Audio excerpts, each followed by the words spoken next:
nariyan, no? Hindi nagbabago ang pag-ibig ng Diyos, no?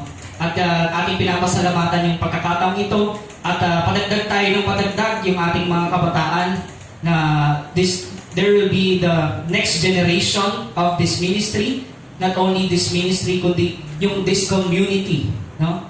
Na ang susunod na henerasyon nais ng Panginoon yung merong tinatawag na selfless faith, no? They will rise, no? At magkakaroon talaga ng tinatawag na breakthrough, no? Kung tayo lamang ay susunod at magpapasakop sa kapangyarihan ng Diyos. Amen ba mga kabataan? Amen. Hallelujah. Pagpapatuloy natin yung Gospel of John, and it teaches us that Jesus is the Christ, Jesus is God. Hindi lang siya teacher, hindi lang siya propeta, siya ay Diyos, siya ay anak ng Diyos, nagkatawang tao. Siya ang ating hari, hari ng mga hari, Panginoon ng mga Panginoon. At paano natin pinagsisilbihan ng hari? Buong puso. No? Hindi habang tayo nagsisilbi, half-hearted tayo, tapos nakasimangot ka. No? Hindi gano'n, no? Nagaganap pa tayo na nagsisilbi tayo sa hari? Hallelujah. He's the King of Kings, no? At nung last time, pinag-usapan natin sa John chapter 8, anong sabi ng Panginoon doon sa babae na inakusahan o pinundinan ng mga religious leader? Sabi ng Panginoon, I do not condemn you. No? Ganon din ang sinasabi sa atin ng Panginoon. Hindi tayo kinukondina ng Panginoong Jesus. Ngunit tayo ay nais niyang baguhin kung tayo lamang ay tutugon sa pamamagitan ng pananampalataya sa Kanya. No? By faith, we are justified. By faith, we will be sanctified. Ang ibig sabihin nun, set apart for a divine purpose. Tayo ay tinawag, inihiwalay doon sa crowd, doon sa majority. Hiniwalay. Dahil may plano ang Diyos sa atin. What is our mission? To make Jesus known in this world. To share the gospel. Make disciples of all nations, sabi ng Panginoon. Handa po ba tayong mag-serve sa ating King? Yes, Jesus is the King. At pag-uusapan natin ngayon is the truth. Sino ba? O ano ba ang ibig sabihin ng truth o sa Tagalog ay katotohanan? Bakit napaka-importante ng katotohanan? No? Kasi marami sa panahon natin ngayon nabubuhay sa kasinungalingan. No? Kasinungalingan ng Diablo, kasinungalingan ng kaaway. No? Nais ng Panginoon tayo makalaya. At para tayo makalaya, dapat natin maunawaan, malaman, ano ba ang katotohanan? What is truth?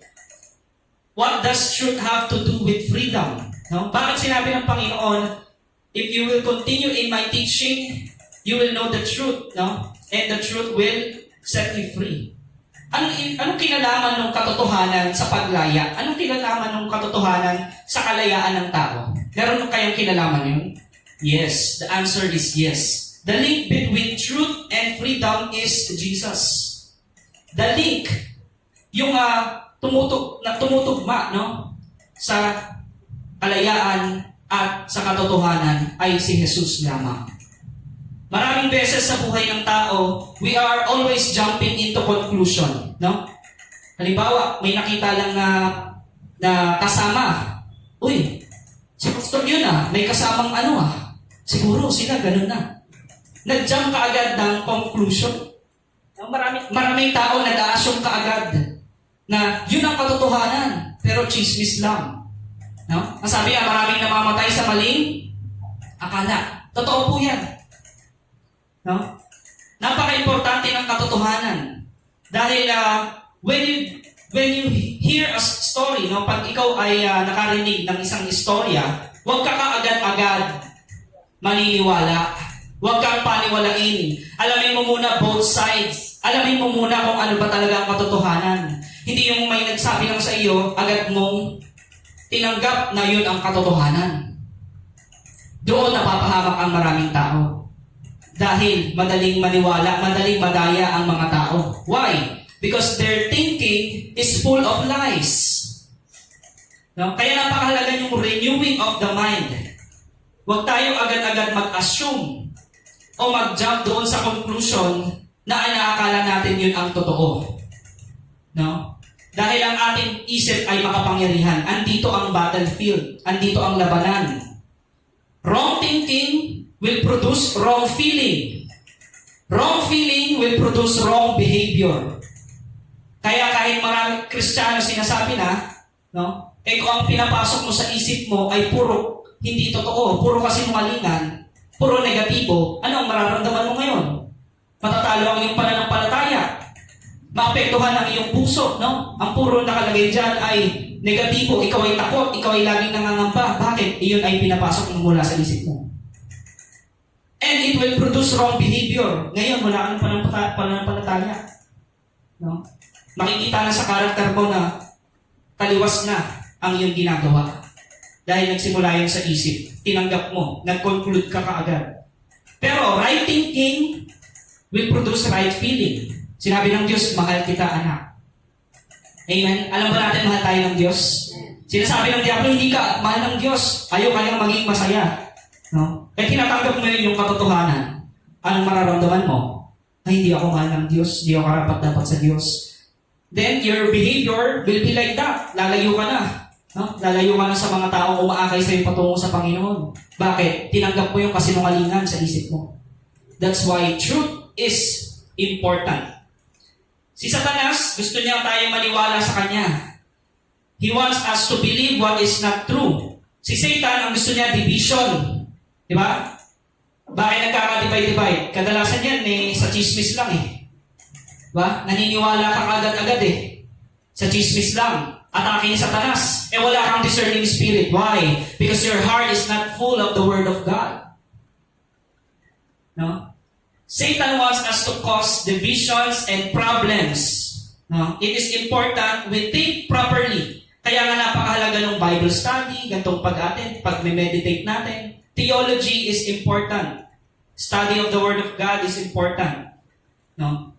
Sabi nga dito sa John, no? Ito ang ating title. The Importance of Truth. Basahin natin, church. 1, 2, 3. The Importance of Truth. Ano ba ang kahalagahan ng katotohanan? John 8:31. Sabi ng Panginoong Jesus, next, doon sa ating verse, sinabi naman ni Jesus sa mga Hudyong naniniwala sa Kanya, kung patuloy kayong susunod sa aking turo, kayo may tunay na mga alagad ko. Makikilala ninyo ang katotohanan at ang katotohanan ang magpapalaya sa inyo. Sino dito yung kinausap ng Panginoon? Mga Hudyo na naniniwala sa Kanya. Huh? Yung mga naniniwala, yung mga believers. I assume lahat tayo dito naniniwala sa Panginoon, kaya tayo narito. At hindi aksidente tayo narito gusto magpakilala pa sa atin ng Panginoon. Do you want to know more and more about Jesus? No? Magpapatuloy. In-address niya ito doon sa mga believers, sa mga mananampalataya, na kung tayo magpapatuloy, malalaman natin ang katotohanan na pumula sa Panginoon. He is giving us an understanding kung sino talaga siya. No? Ang Panginoon Jesus. At He is giving us an understanding kung sino talaga yung mga pekeng Kristiyano at tunay na Kristiyano. Yes, yun ang sinasabi ng Panginoon. Kung nagpapatuloy, maraming tao sinasabi nila Kristiyano sila, hindi sila nagpapatuloy sa pagsunod sa Panginoon.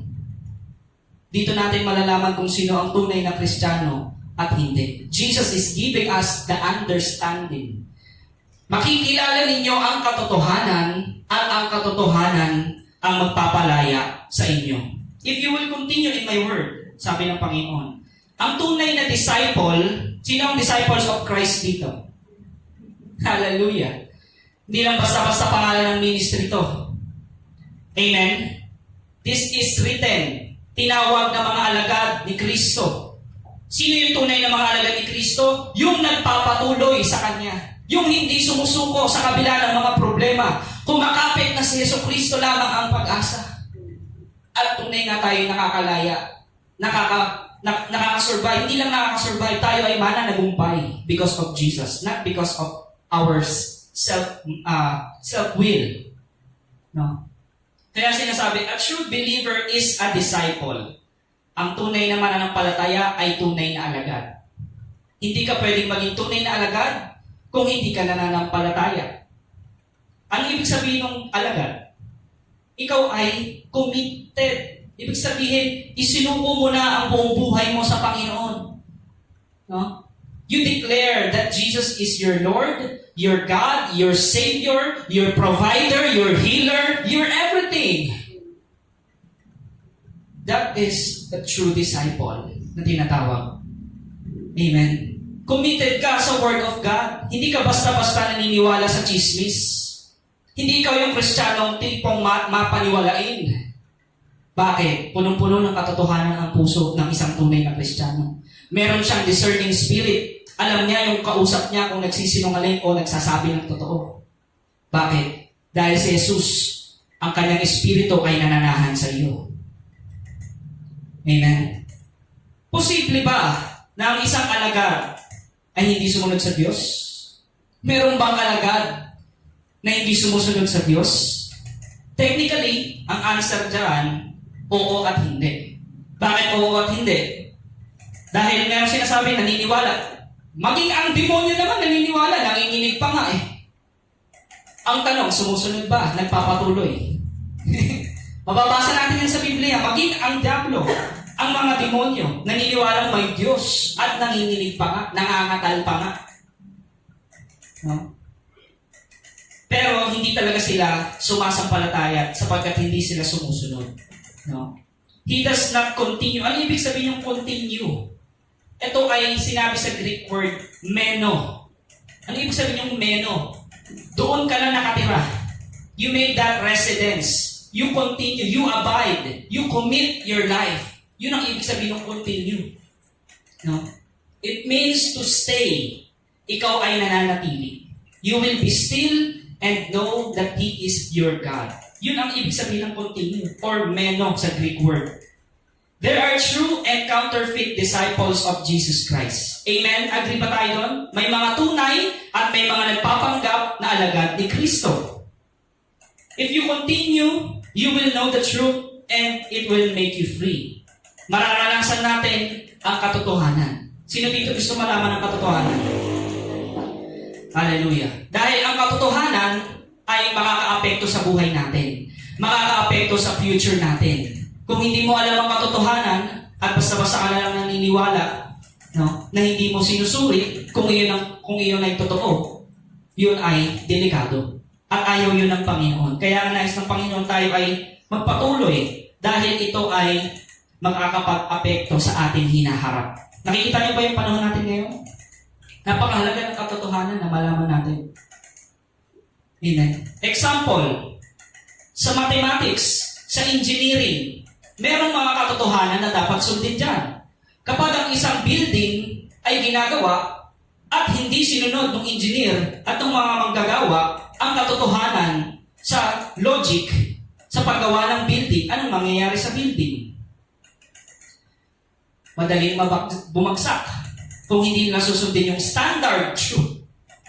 Dahil mayroong tinatawag na standard truth maging sa ating spiritual na buhay. Yung talagang katotohanan, purong-puro, walang bahid, hindi half-truth, no? Dahil kapag ang ating sinunod ay hindi katotohanan, maraming problema ang mangyayari. No? Sunod-sunod na problema kapag ang natatanggap natin ay hindi katotohanan. No? Ang salitang katotohanan or truth ay ginamit sa Biblia 200 times over. Lagpas sa 200 nilagda, no, sa Biblia yung salitang katotohanan. Gano'n ka importante yun? Sa Biblia po kasi kapag paulit-ulit sinasabi yung salita, yun ay napaka-importante. Kaya nga ang title natin is The Importance of Truth. Kasi ang katotohanan, hindi mo yun pwedeng imbentohin. Naiimbento ba ang katotohanan? No. Hindi yan naiimbento. Ang katotohanan ay galing sa Diyos. Ang katotohanan, it correspond to reality. No? Tunay bang may Jesus? Tunay bang may nabuhay na Jesus dito sa mundo 2,000 years ago? Tunay ba na may naipako? No? Merong sinasabing Jesus na followers ng mga sinasabing Kristiyano? Meron ba talagang ganon? Yes. Sa history, no? Ang katotohanan, it must correspond to reality. At hindi invento ang pinag-uusapan natin dito. Ito ay totoo. Amen? May Poncio Pilato ba talaga? Meron ba talagang ganong punishment doon sa Roma noong mga panahon na yon? O invento lang? Yun ay katotohanan. Amen? Historically, biblically, that is the truth. At ang katotohanan ay hindi majority decision. Alam ba natin yun? Kaya nga, lagi pinaulit-ulit natin, hindi ito paramihan. Porket marami na, yun na yung totoo. Hindi yun ganun, kapatid. Ay, doon yung marami. Doon siguro ang totoo. Nabasa mo sa Biblia, mas marami ang mapapahamak kaysa nakakasumpong ng makipot na daan ng katotohanan. Hindi na yun ang katotohanan kung saan ang karamihan. Amen? Kaya nga, truth is narrow and exclusive. Eksklusibo. Pag sinabi mong 2 plus 2, 2 plus 2, 4. Pwede bang 4.5? Pwede bang 3.5? 3.999999? Yun yung sagot mo sa exam? Teacher, ito ang sagot ko. Wala kang pakialam para sa akin, ito ang totoo. No. Ang katotohanan ay eksklusibo. Isa lang ang sagot. 2 plus 2, 4. Sabi ni Jesus, no? Siya lang ang daan. Eksklusibong eksklusibo. Hindi wala siyang binanggit na relihiyon. Wala siyang binanggit na kung anong grupo. Amen? Minsan kasi, kapatid, ang katotohanan, hindi minsan, kadalasan ay masakit na marinig ng mga tao. At ayaw nilang marinig. Dito na ako nagising, dito na ako mamatay, wala kang pakialam sa akin. Para sa akin ito ang totoo, dahil madami kami. Anong sabi ni Jesus? John 14, verse 6. Sumagot si Jesus, ako ang daan, ang katotohanan, at ang buhay. Walang makakapunta sa Ama kundi sa pamamagitan ko. Sino lang yung sagot? Papunta sa Ama? Sino? Si Jesus. Truth is exclusive. Walang ibang sagot. Walang ibang daan. Walang ibang katotohanan. Walang ibang buhay. Walang makakaparoon sa Ama, kundi sa pamamagitan ng Panginoong Jesus. Amen? Kapag sinabi ng mga tao, pare-parehas lang naman tayo eh. No, that is not the truth. That is not the truth. No? Pag sinasabi nila, pare-parehas lang naman tayo. Magkakaiba nga lang ng pamamaraan, pero pare-parehas lang naman tayo eh. Hindi.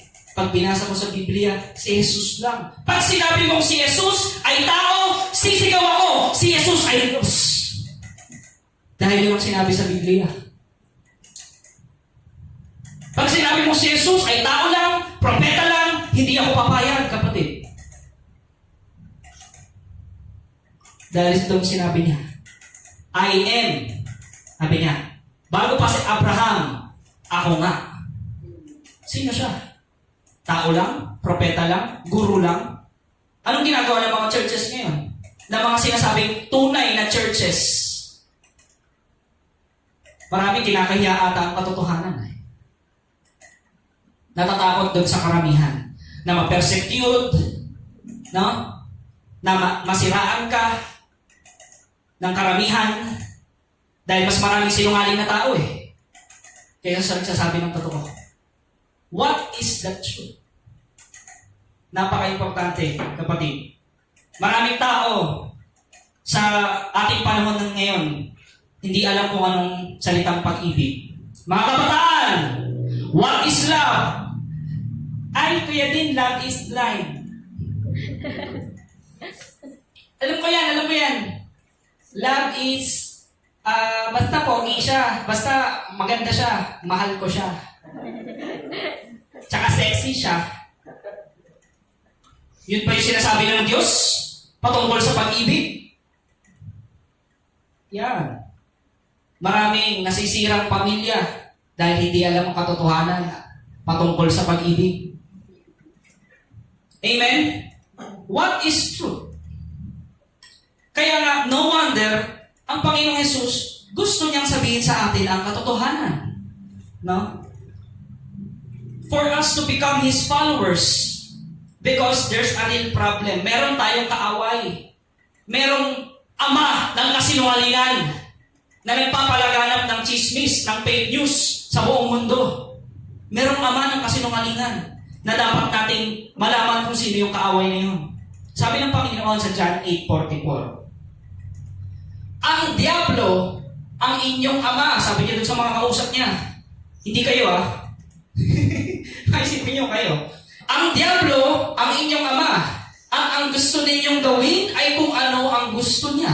Sa simula pa lang ay mamamatay tao na siya. Hindi siya pumanig sa katotohanan kailanman, sapagkat walang puwang sa kanya ang katotohanan. Kapag nagsasalita siya ng kasinungalingan, nagsasalita siya ayon sa kanyang kalikasan, sapagkat siya'y sinungaling at siya ang ama ng kasinungalingan. Sino kaaway? Si Satan. Ang Diablo.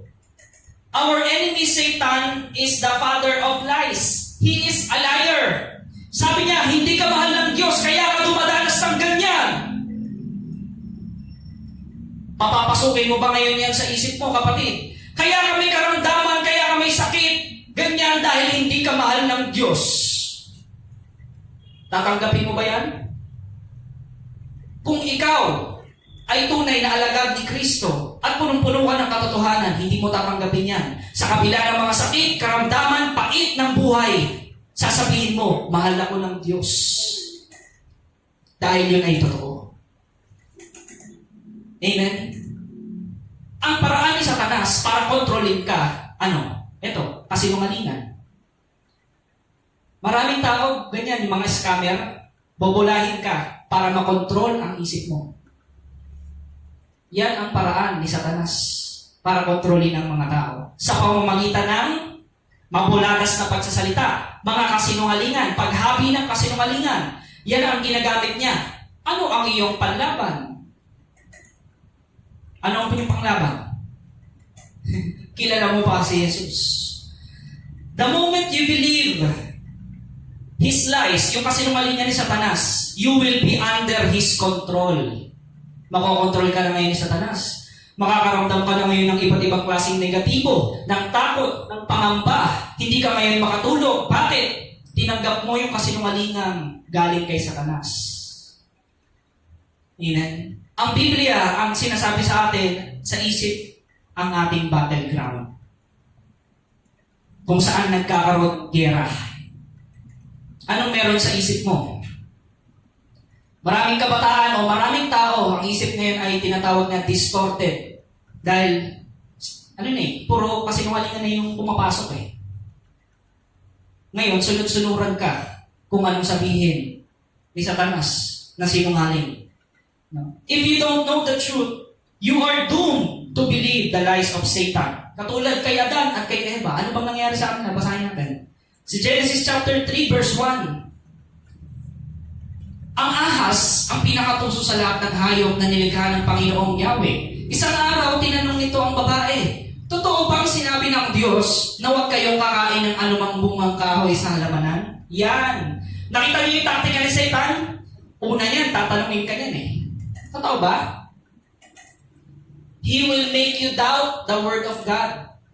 Maglalagay siya ng duda sa isip mo. O sa ganito si Eva. Nilalagay niya ng duda sa pamamagitan ng tanong na twisted. Okay? Nakita niya, no? Kung paano umatake si Satanas. Sa verse 4. Ngunit sinabi ng ahas, hindi totoo yan. Hindi kayo mamamatay. Sinabi lang yan ng Diyos sapagkat alam niyang kung kakain kayo ng bunga yon ay makakaunawa kayo. Kayo'y magiging parang Diyos. At malalaman ninyo ang mabuti at masama. Sinasabi ng ahas, KJ ang si Lord. Ayaw kanyang maging masaya. No? Ganyan ang sinasabi. Hanggang sa panahon ngayon, ganyan umatake si Satanas. No? Maglalagay siya ng duda sa isip mo. Tapos sasabihin niya, yung sinabi sa iyo, yung narinig mo sa pastor mo, hindi totoo yan. Yung sinishare ng pastor nyo, hindi totoo yan. Mahal ka daw ng Diyos, daw? Ganun ang matake sa Satanas. No? Hindi totoo yan. Yung sinasabi ng pastor nyo, do not unequally yoke to unbelievers. Sige, mag-boyfriend ka ng 3, sabay-sabay. Mag-girlfriend ka, 5. Ayaw, yan ang atake ng Satanas. Ayaw ng Diyos na maging masaya ka. Ako, gusto ko maging masaya ka. Gusto ko, happy ka. Ganyan umatake si Satanas. No? Pero ang Diyos, parang akala ng mga nakakarinig, no? Ang KJ naman ng Lord, ang daming bawal, ang daming bawal. Ano yung ang daming warning? Ano yung nagpapahayag nun? Mahal ka ng Diyos, ayaw ka dyan mapahamak. Ulit-ulit, sinasabi ng leader. Maraming nagsasabi, magulang, mga gumagabay sa mga kabataan, ang titigas ng ulo. Tapos pag nabuntis, iyak-iyak. Bakit ako nabuntis, Lord? Ginawa mo yan eh. Hindi ba sinabihan ka na? Naniwala ka sa kasinungalingan ng Diablo eh. Akala mo yun ang pag-ibig. Akala mo you're in love. But you're in lust. Lust of the eyes. Lust of the flesh. And pride of life. Yan ang taktika ni Satanas. In love ako sa'yo. Nagano ka. Sinusuway mo ang magulang mo. No? Marami kang sikreto. Dahil akala mo, yun ang tunay na pag-ibig. Hindi mo alam, kinokontrol ka na ng Diablo para mapahamak ka. Kaya nga, God is good. Narito kayo ngayong karamihan, mga kabataan. God wants to speak with you, with me, with all of us, to know the truth that will set us free. Amen? Ganyan-ganyan si Satanas hanggang sa ngayon. Satan told Eve, ano sinabi niya kay Eva? Hindi ka mamamatay. Yun ang favorite line ni Satan eh. Hindi ka mapapahamak, hindi ka mamamatay. Sige, gawin mo yan. No? Selfish ang Lord. Ayaw ka niyang maging masaya. At yun ang ginagawa niya, ang tukso hanggang sa ngayon. Yun ang kanyang atake. No? And He will make you believe sa mga kasinungalingan niya. Example ng mga kasinungalingan, no? Marami namang gumagawa nito eh. Diba? Sa generation. Maraming tao gumagawa nito. Normal na to. Sugal, sigarilyo, mga bisyo, marami namang gumagawa nito. Okay na to. Diba? Yun yung mga kasinungalingan eh. Legal naman to eh. Diba? Yun yung sinasabi. Hindi porke legal, yun ang tama sa harap ng Panginoon. Amen? Ano pa? Ang example ng kasinungalingan ni Satanas. Gawin mo kung ano magpapapasaya sa'yo. Kung ano ang nasa puso mo, sundin mo. Yun ang sinasabi ng Satanas. Ang nabasa mo sa Bible, the heart is deceitful above all things. Ang puso ay magdaraya. Sino ang nakababatid nito? Yun ang nabasa mo sa oo nga no. Diba? Nabubulagan tayo ng kasinungalingan. Okay? Ano pa yung ibang mga kasinungalingan? Pag marami kang pera, sasaya ka! Totoo ba? Hindi. Maraming tao, mayayaman na tao, miserable. Di makatulog sa gabi. Hindi totoo na ang pera ang magpapasaya sa tao. Amen. Follow your heart. Sinasabi ni Satanas, no? Kilala niyo ba siya, no? Di ba, nabalita naman dati yun sa Hollywood, eh. Karamihan yung mga Hollywood star. Brad Pitt, tsaka Angelina Jolie, no? 10 years live-in. Tapos nag-decide sila, oo nga, no? Dapat pala, sige, magpakasal tayo. Then after 2 years, nag-iwalay. Bakit? That is their definition of happiness. It's not in accordance to God's will. It's in accordance to the pattern of this world. Naunawaan ba natin, mga kabataan? Kaya, aliman natin yung puso natin. Di ba? Hinay-hinay lang kayo. Ha? Huwag kayong chat ng chat kung sino-sino madaling araw. Huwag kayong sagot ng sagot kung sino tumawag sa inyo. Sinungaling yun, scammer, mga scammer. Hindi porke sinabihan kayo maganda kayo, naniwala naman kayo. Pogi ka, naniwala ka naman. No? Ang pag-ibig na tunay ay yung gagaling sa Diyos, yung definition ng Diyos. Ang marriage, ang kasal, na totoo, ay yung galing sa Diyos. Yung sentro ang Diyos. Commitment. Marriage is a commitment. Ang pag-ibig ay higit pa sa pakiramdam. Sabi ng Biblia. Kahit naiinis ka na sa asawa mo. Bakit? Hindi naman yun ang pag-ibig eh. Hindi doon nakatuon ang pag-ibig sa nararamdaman mo.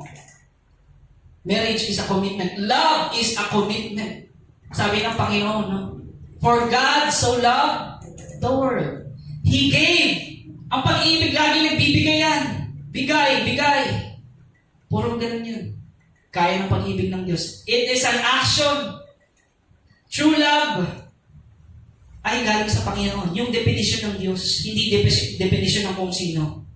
Hindi definition ng mga vlogger, di ba? Maraming mga streamer, maraming pinapalo yung mga kabataan, mga ganyan. Hindi ko naman sinasabi masasama yung mga vlogger. Hindi. Yung mga YouTuber, hindi ko sinasabi masasama sila. No? Pero maraming nag-i-influensya na masasama at kasinungalingan. No? There are many broken families. Maraming bansa, legal na ang divorce. Pero pag binasa natin sa salita ng Diyos, I hate divorce. Sino ngayon ang nasusunod? Ang Diyos ba? O ang tao? Bakit nangyayari ito? Because Satan is the father of lies. Makita mo dapat kung ano ang kilos ng kaaway. No? Ang mga tao, maraming hindi nakakalam ng katotohanan. You need to go back to the truth. Go back to Jesus. Consult Jesus. Consult the truth. No? Para tayo ay hindi maligaw. Mahal tayo ng Panginoon. Gusto tayong protektahan ng Panginoon sa mga kasinungalingan yan. Naniniwala ka ba, mahal ka ng Diyos? Gusto kang protektahan ng Diyos. Okay. No? Sabihin mo sa katabi mo, mahal ka ng Diyos. Huwag matigas ang ulo. Psalm 119, verse 116. Ang buod ng kautusan ay batay sa katotohanan. Ito, who is the lawgiver? God. Siya ang nagbigay ng batas na batay sa katotohanan. Ang lahat ng tuntunin mo ay pawang walang katapusan. Ito yung dapat natin panghawakan, dapat natin isabuhay. Next.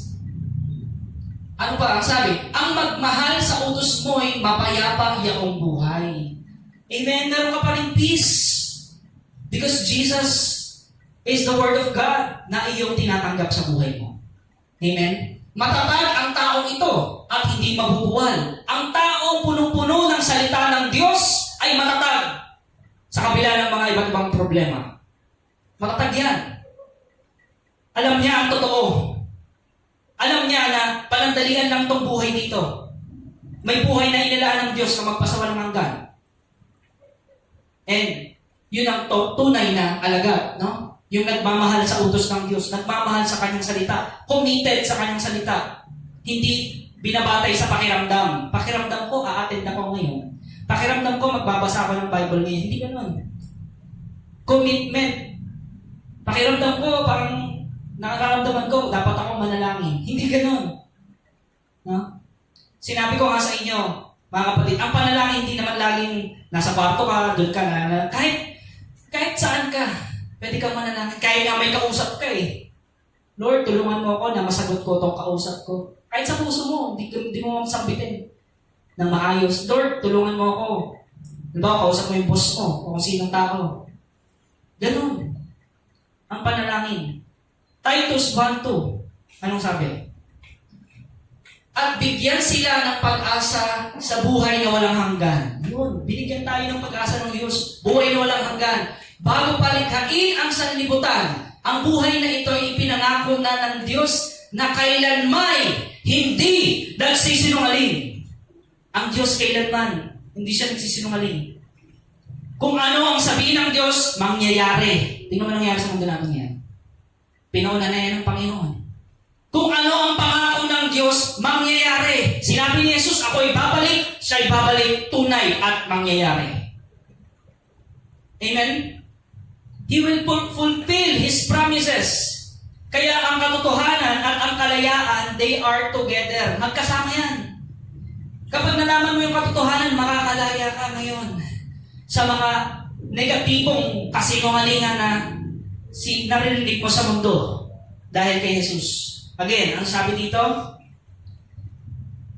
sinabi ng Panginoon sa mga audyong naniniwala sa Kanya, kung magpatuloy kayong susunod sa aking turo, malalaman nyo ang katotohanan. No? Ibig sabihin, not just to abide and to know, ngunit ikaw ay sumusunod. Yun yung ibig sabihin ng nagpapatuloy. Sinisikap mo sumunod by the grace of God. Not your will, no? But God's will be done in your life. Hindi sa sarili mong kalakasan. Lagi kang humihingi ng grasya sa Panginoon, ng lakas sa Panginoon upang masunod mo ang kanyang kalooban. Ganoon yun. Dahil sa sabi ng ating sarili, hindi natin kaya. Yun yung ibig sabihin na nagpapatuloy. At mararanasan mo. Ang ibig sabihin ng continue, it is experiential. Ito ay karanasan habang ikaw ay lumalakad sa kasama ang Panginoon. Meron kang relasyon sa Kanya. At sa 33, anong sabi ng mga yung kausap niya? Sumagot sila, kami ay mula sa lahi ni Abraham at kailan may hindi kami naalipin ni Numan. Paano mo masasabing palalayain kami? Nakita niyo yung sagot ng kausap ng Panginoon? Bulag eh. No, hindi nila naunawaan. Hindi daw sila alipin ng sino man. Hindi nila alam yung alipin na sinasabi ng Panginoon, yung spiritual na bagay, yung kasinungalingan, yung kasalanan. No? 34. Sumagot si Jesus, pakatandaan ninyo, ang gumagawa ng kasalanan ay alipin ng kasalanan. Yun yung ibig sabihin ng Panginoon. Meron ba tayo kapangyarihan sa kasalanan? Wala. But if Jesus is in you, the Holy Spirit is living in you, and you will allow the Holy Spirit to lead you. As led by the Spirit, your life is led by the Holy Spirit. You can now say no to sin and yes to God. Amen? Yun. Nagpapasakop tayo sa kapangyarihan ng Diyos. Kaya pumunta ngayon ng Panginoon sa pinaka-issue. Ano ba ang issue dito? Ano ba ang problema ng tao? Pera? Hindi lang pera. Pinaka-problema ng tao, kasalanan, kasinungalingan. Yan ang isa sa mga pinaka-problema ng tao. Ano ang tunay na kalayaan? It is the desire, no? Ang true freedom is the desire and ability to do God's will. Yun ang tunay na kalayaan. Malaya ka ngayon. Hindi ka alipin na Satanas. Nakakapag-serve ka ngayon kay Lord. Nakakapag-pray ka. Nakakapag-intercede ka para sa ibang tao. Nagagamit ka ng Diyos. Yun ang tunay na kalayaan. Nagagamit ka ng Diyos. No? Hindi ka nagagamit ng Diablo. Amen? At ang tunay na kalayaan ay yung masunod ang disenyo ng Diyos sa atin. Kung ano ang ating disenyo. No? Most people believe in counterfeit freedom. Ano ibig sabihin ng counterfeit? Yung opposite. Kabaliktarang kalayaan. No? Sinasabi nila, malaya ako na gawin ko kung anong gusto ko. Wala kang pakialam, pastor. Yun ang tinatawag ng iba na kalayaan. Hindi nila alam, unti-unti magiging addiction. No? Yung mga mobile games, computer games, yung mga tinatawag na digital heroin. No? Naa-addict na. No? Addict ka na sa pornography, sa mga bagay sa mundo. Many people are in bondage. Sila ay alipin, sila ay nakatali sa kasinungalingan ni Satanas. And Jesus came to set you free. Who is Jesus in your life? He is the truth. No? Maraming tao dinideny na sila ay addict. Hindi naman naamin yan eh. Hindi lang sa drugs to Addict sa mga kung anong kamunduhan. No? Ano yung mga kina-addictan ng tao? Materialism. Shopee, Lazada. Di mo naman kailangan, add to cart ka ng add to cart. Order ka ng order. Naubos na pera ng mama mo, ng magulang mo. Di mo sinabi. Adik ka na dun eh. Pero hindi mo naman naaminin na adik ka. Nagugulan yung magulang mo, daming nagdi-deliver, tatlo-tatlo, nakamotor. Ito po yung bayad 40,000. Magulat yung mga nanay mo. Ano nangyari? Adik na. Material na bagay ang kinatikan, materialism. Uy, sale! Diba? Ano pa? Bitterness. Maraming tao. Di makapagpatawad, no? Bitterness. Hindi nila inaamin na sila ay alipin ng bitterness. Bitter ka ba? No? Alipin ng galit. Oo. Maraming tao ganyan eh. Alipin ng galit. Sinabi mo, kapatid, relax ka lang. Mag-usap tayo. Ano ka ba? Hindi ako galit! Hindi daw siya galit. Sinasabi mo, hindi ako marunong magalit ha? Pride. Maraming tao. Hindi naman naamin yan. May pride yan eh. No? Ano pa yung isa? Pag-aalala. Maraming tao adik sa pag-aalala. Pag hindi sila nag-alala, mag-aalala sila. Yun. No? Ano sabi ng Panginoon? Do not worry. Inuutusan ka ng Diyos. Huwag ka mag-alala. Pray. Let your request be known unto God. Yun ang sinasabi, ikaw naman, alala ka ng alala. Naadik ka na sa pag-aalala. Pero sasabihin mo, ay sis, hindi naman ako nag-aalala eh.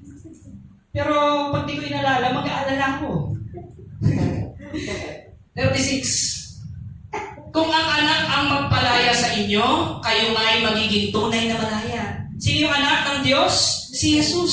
Sa kanyang tunay na kalayaan. No? Ang mga kasinungalingan, kinokontrol ng tao. Wala ka na ngayong kagalakan, wala ka ng satisfaction, wala kang kapayapaan. Bakit? Hindi mo kilala yung katotohanan. Si Jesus. John 8:12. Ito sabi ng Panginoong Jesus. Muli nagsalita ang Panginoong Jesus. Sabi niya sa mga tao, ako ang ilaw ng sanlibutan, ang sumusunod sa akin ay magkakaroon ng ilaw sa kanyang buhay at di nalalakad sa kadiliman. Ang mundong ito napakadilim. Amen? This world is in darkness because of lies, because of sin.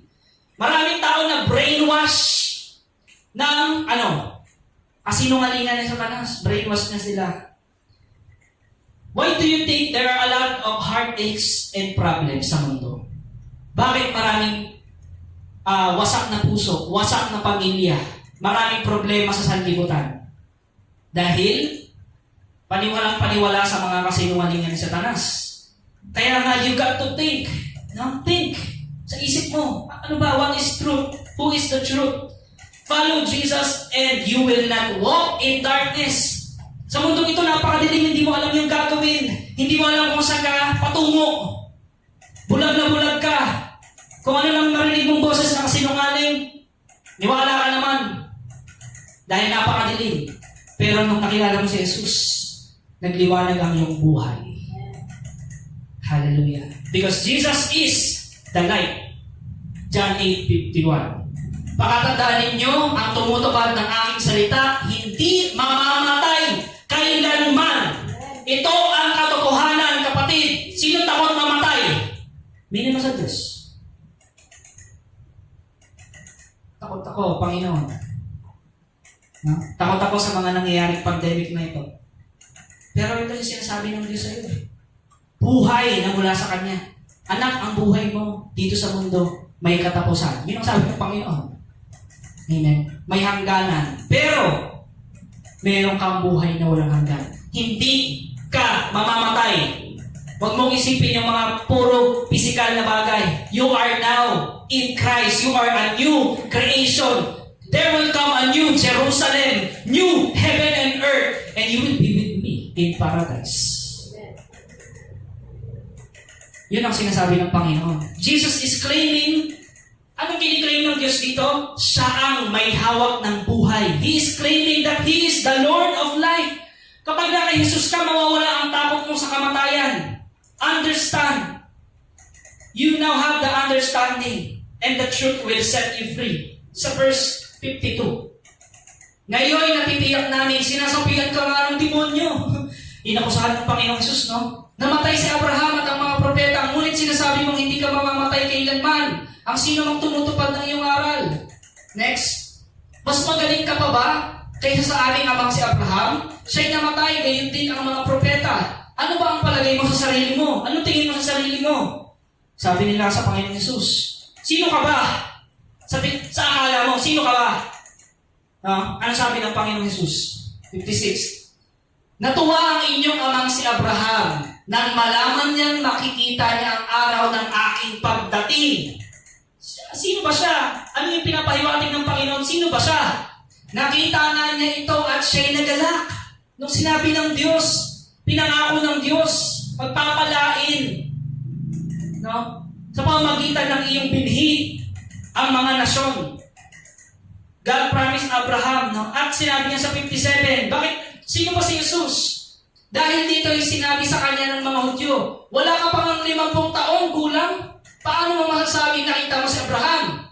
Sumagot si Jesus, pakatandaan ninyo, bago pa ipanganak si Abraham, ako ay ako na. Pamilyar? Yung ako ay ako na? Sino ba yun?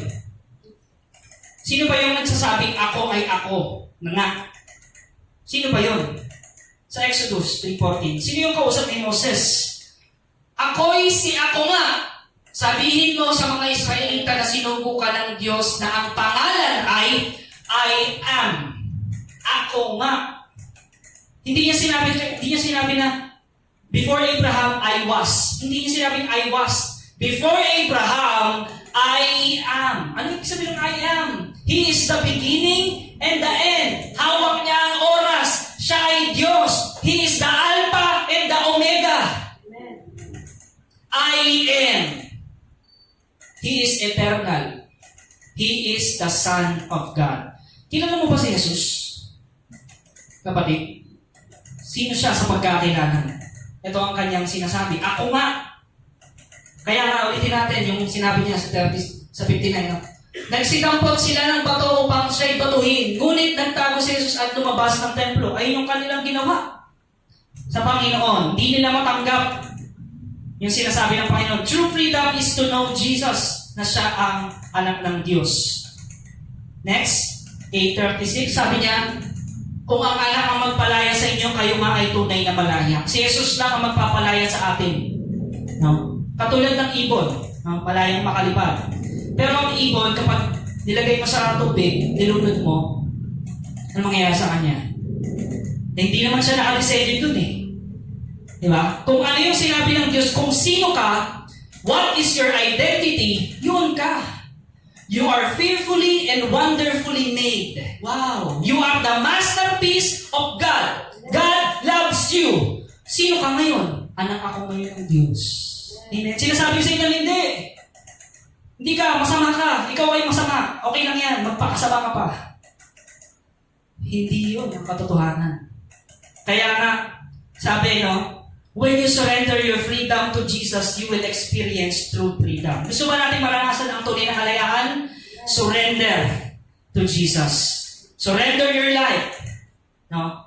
Kaya nga, isa sa pinaka-kinatatakutan ng tao, kamatayan. Aminin mo man sa hindi.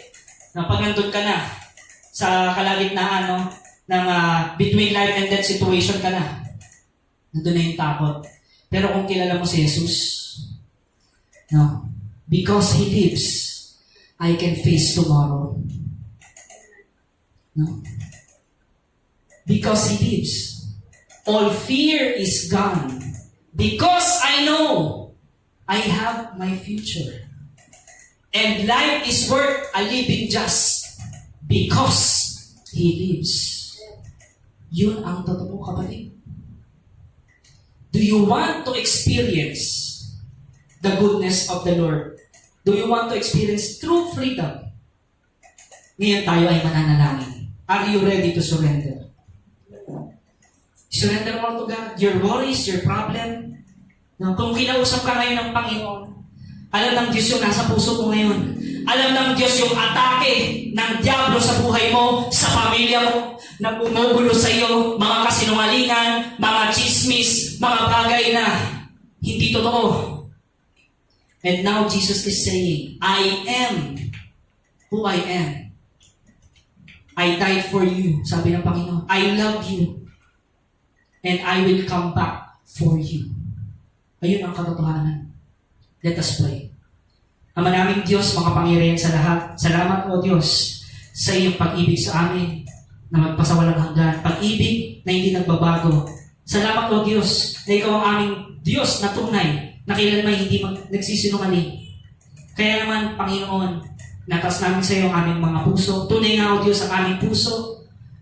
Ang madaraya, Panginoon, ay madaling nadaraya, Panginoon, na kasinungalingan ng diablo at mga bagay sa mundo. Lord, ikaw ang maghari, o Diyos, sa buhay ko. Kapatid, ito ang inyong idalangin. No? Kung kinausap ka ng Panginoon at hindi ka pa nagsusurrender sa Panginoon ng mga bagay lahat-lahat sa iyo, taas mo ka ng kamay mo. Lord, may you say this prayer. Lord, I surrender all to you, Panginoon. You know my heart. You know my mind, Lord. I'm full of worries. Marami akong takot, Panginoon, pangamba.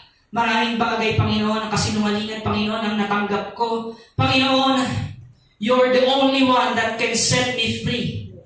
And right now, kapatid, receive the true freedom in Jesus' name. Receive the power of the Holy Spirit, that the Holy Spirit will lead you in path of righteousness, will lead you, will work in you, in your character.